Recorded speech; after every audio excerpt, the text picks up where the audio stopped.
for your service and for taking the time to testify. The subject of today's hearing, examining challenges at the nation's maritime borders, directly coincides with the work of our full committee, which aims to hold the Biden administration accountable for its disastrous open border policies. As a representative of the Florida Keys, I am infinitely familiar with the migratory and illegal narcotics crisis in the open sea and along our coasts. For the last 2 years, the Biden administration's policies have caused unlawful migration to surge month after month, creating an unprecedented situation, including in my community in South Florida. This past January, Florida's Dry Tortugas National Park temporarily was forced to close down to the public due to almost 300 arrivals by sea. The U.S. Coast Guard removed the migrants from the park on board a Coast Guard cutter and transported them ashore to Key West. This incident is one of the many along the nation's maritime borders. Just last week, off the coast of San Diego, the U.S. Coast Guard was dispatched to search for 2 migrant smuggling boats that capsized, tragically killing 8 migrants on board. 5 months ago, in November, 2 agents with the U.S. Customs and Border Protection, Air and Marine Operations, were injured, and a third agent, Michael Maceda, a 7-year veteran of AMO, was killed during a shootout with suspected drug smugglers during a patrol off the coast of Puerto Rico. My home state of Florida, state and local authorities are doing their very best to handle this crisis in the untenable situation and an untenable situation on the ground. And I want to recognize the efforts of Monroe County Sheriff Rick Ramsey and our brave sheriff's deputies for their tireless work to assist federal authorities throughout this migrant crisis impacting the Florida Keys.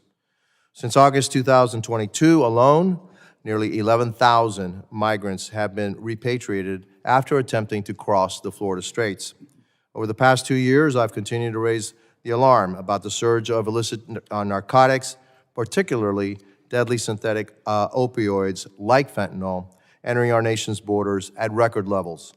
The drug crisis in our country is unsustainable and is a direct result of failed policies this administration has pursued.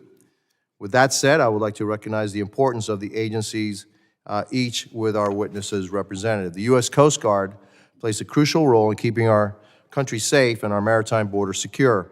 While much of the work remains to be done, it is evident that the men and women of the U.S. Coast Guard have worked tirelessly to respond to the nation's migrant and illicit drug crisis. CBP AMO is another important component of the drug and migrant interdiction missions in the maritime environment. AMO is involved in almost every aspect of the response to the migrant crisis, from apprehending and processing unlawful migrants to conducting law enforcement operations and interdicting illicit drug smugglers. The Florida National Guard has been instrumental in addressing the migratory purge or surge in the Florida Keys. Governor Ron DeSantis recently issued an executive order that activated the Florida National Guard and mandated that they provide resources and assist local authorities. Over the past couple of months, we have seen the Florida National Guard do just that. Lastly, I am deeply appreciative of our GAO witness for joining us here today. The GAO is known as the Congressional Watchdog, and it lives up to its name. The GAO supports Congress by ensuring accountability for federal agencies, including the U.S. Coast Guard and the CBP AMO. Thank you all again for being here today. I look forward to your testimony, and I now recognize the ranking member, the gentleman from Michigan, Mr. Thanadar, for his opening. Mr. Miller, what percentage of migrants trying to cross the Florida Straits into the Keys, into my state, what percentage do you think you actually interdict? I'm sorry, Chairman, I didn't hear the end part of your question. What percentage of them do you actually believe you're interdicting? You have 11,000 that were interdicted. How many of those, how many more got away, I mean, that you don't even know? What's your guesstimate on that? Yeah, thank you for the question, Chairman. So in the maritime environment, especially in the Florida Straits, and especially in the lower Keys, there is somewhat of more of a telltale sign of smuggling ventures, whether it's an abandoned vessel, life jackets on the beach. Obviously, if they land in the Marquesas or the Tortugas, someone's going to be going to pick them up. So we know of those. The Haitian events are typically large law enforcement response events as well. So we have a good sense of that.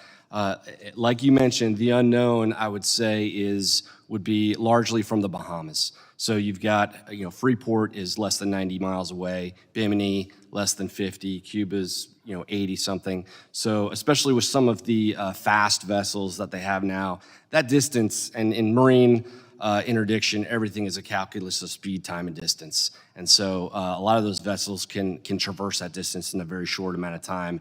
And depending on whether or not we have a maritime patrol up running radar or marine, so that is my unknown in Florida, Chairman. So do you have evidence that, that migrants are going into the Bahamas and then making their way over from the Bahamas?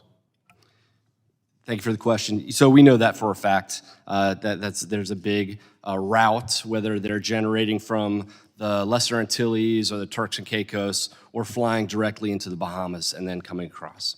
Either the Admiral or yourself, Mr. Miller, can answer this question. What percentage of the drugs are getting through? I know you've had great seizures, but how many more pounds of cocaine, fentanyl, and the other drugs that these cartels are flooding our markets with? What percentage more do you think are actually getting through, not being stopped? Actually, what percentage do you stop?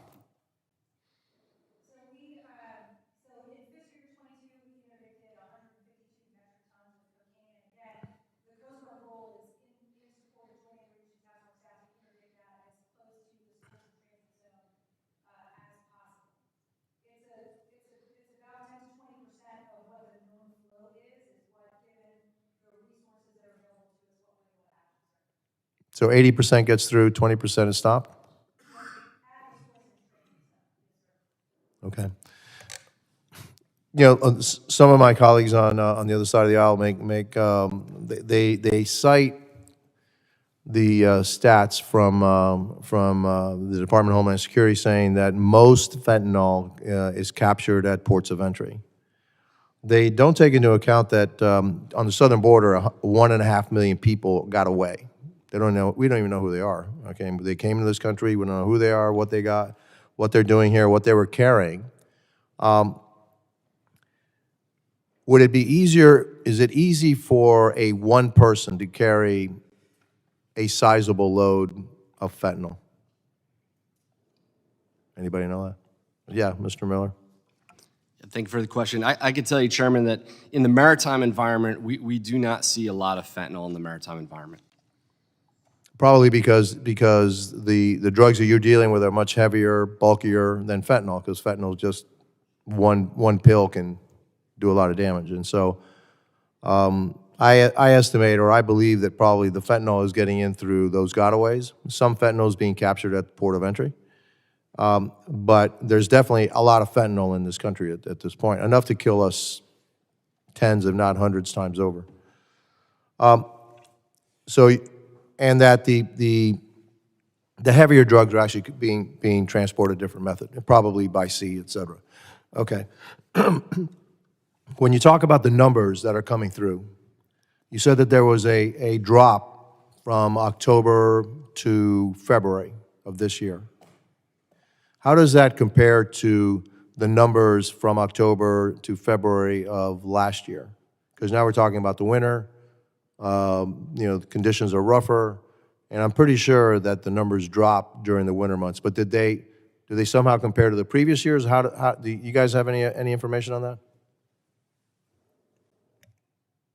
Mr. Chairman, absolutely, sir. The data suggests, going backwards, I'm sorry. Our information confirms that absolutely in the winter months, when the weather is rough in the Straits of Florida, you see fewer migrant ventures, and the numbers for February of 23 and 22 are roughly equivalent. They're within just a couple hundred. Fair enough. Okay, thank you. My time is up. I now recognize the gentleman from Illinois, the ranking member